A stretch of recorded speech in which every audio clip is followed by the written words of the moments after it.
E aí, meus queridos, tudo certo com vocês?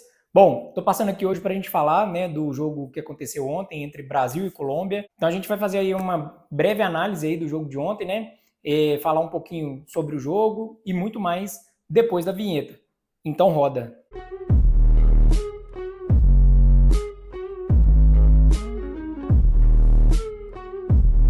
Fala galera, eu sou o Rafa, estou passando aqui, né, para a gente conversar um pouquinho sobre o jogo de ontem, né, das eliminatórias da Copa aí, Brasil e Colômbia, um jogo que eu já tinha antecipado para vocês aqui que seria um jogo extremamente difícil, né, Colômbia que tem complicado muito a vida do Brasil, principalmente nos últimos jogos aí, e com isso o Brasil foi com a responsabilidade principalmente de ganhar, né, não somente convencer, mas apenas vencer primeiro. Eu vou falar disso um pouco mais para frente aí.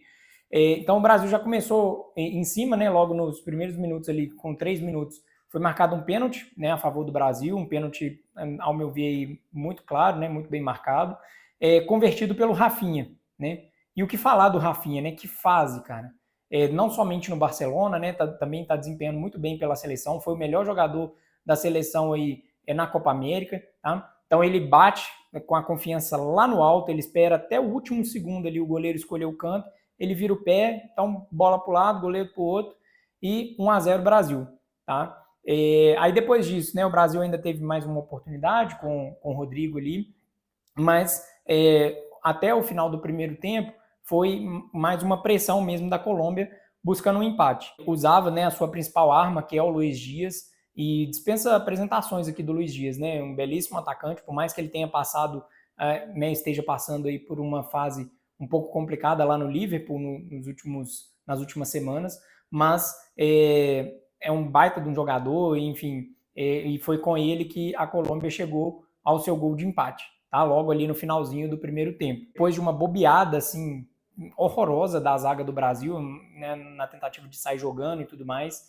E eu vou falar um pouquinho também sobre essa defesa do Brasil, que para mim é o principal ponto de alerta nessa seleção. E destaque, né, do Luiz Dias é que ele tem marcado, né, nos últimos jogos aí contra o Brasil, o principal algoz aí do Brasil, marcou nos últimos 3 jogos contra o Brasil, então igual eu falei com vocês, né, dispensa apresentações aí pelo jogador que tudo bem, né, a fase que ele está passando lá no Liverpool, todo jogador passa por uma fase um pouco mais complicada, mas na seleção ele não se acanhou, enfim, e desempenhou um belíssimo futebol aí. Com isso, o jogo vai empatado, né, pro intervalo, e na volta do segundo tempo o Brasil já volta um pouco mais ligado no jogo, né, partindo para cima, criando várias oportunidades aí com Vini, Rodrigo e Rafinha, né, e isso mostra também um pouco do DNA do Real Madrid.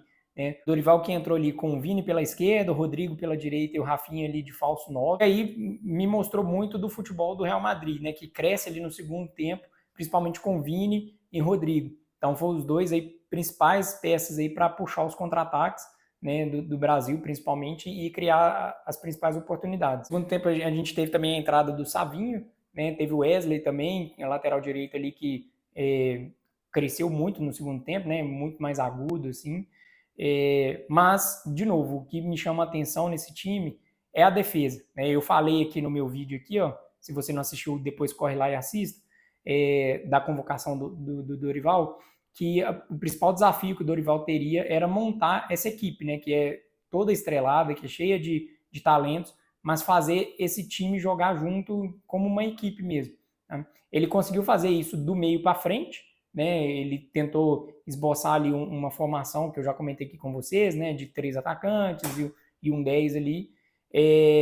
Só que na parte de trás, na defesa, isso complica um pouco mais. Eu vi o time muito desfocado, muito frágil defensivamente. E aí é onde que o Dorival vai ter que precisar trabalhar mais na parte defensiva. Ainda é um time ainda muito instável na defesa, tá? E aí isso preocupa, porque se você, por mais que você tenha, né, um ataque ali, muito efetivo, não é legal você ficar tomando gols, né? Porque senão você já começa o jogo ali perdendo, entre aspas, tá? Então o Dorival vai ter que trabalhar muito nessa defesa. E aí no final do segundo tempo, o juiz acabou ali dando 10 minutos de acréscimo, né, levando o jogo até os 55 minutos.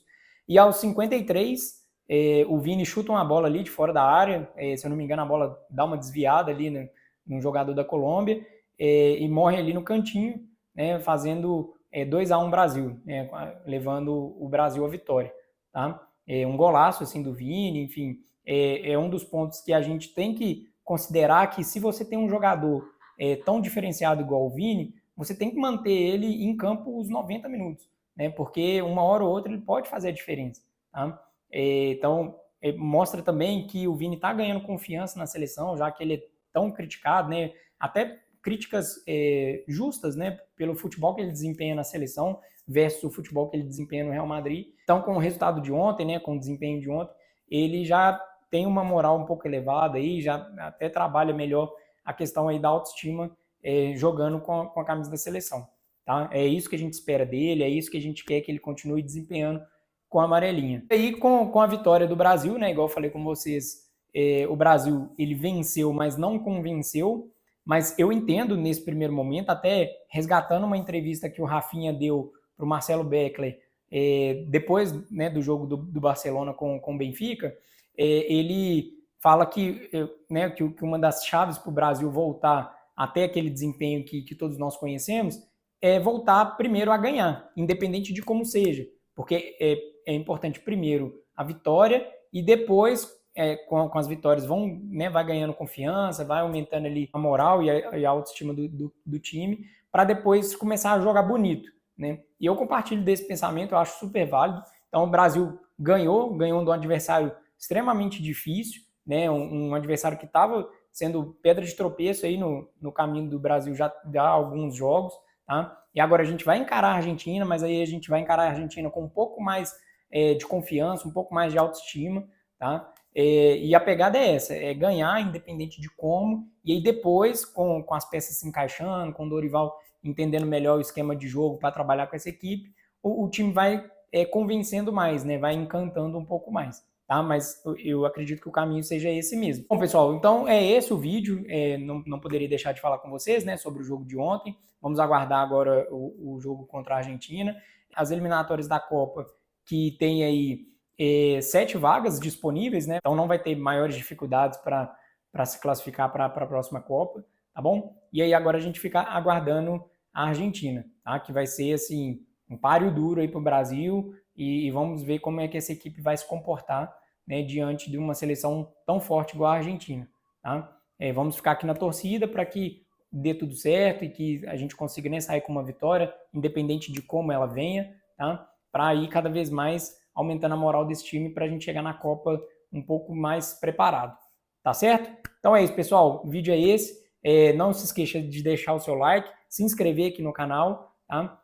Ativar o sininho aí para as notificações, para você conferir aqui todos os vídeos que façam sentido para você. E eu fico esperando vocês no próximo vídeo. Um abraço, até a próxima. Tchau, tchau.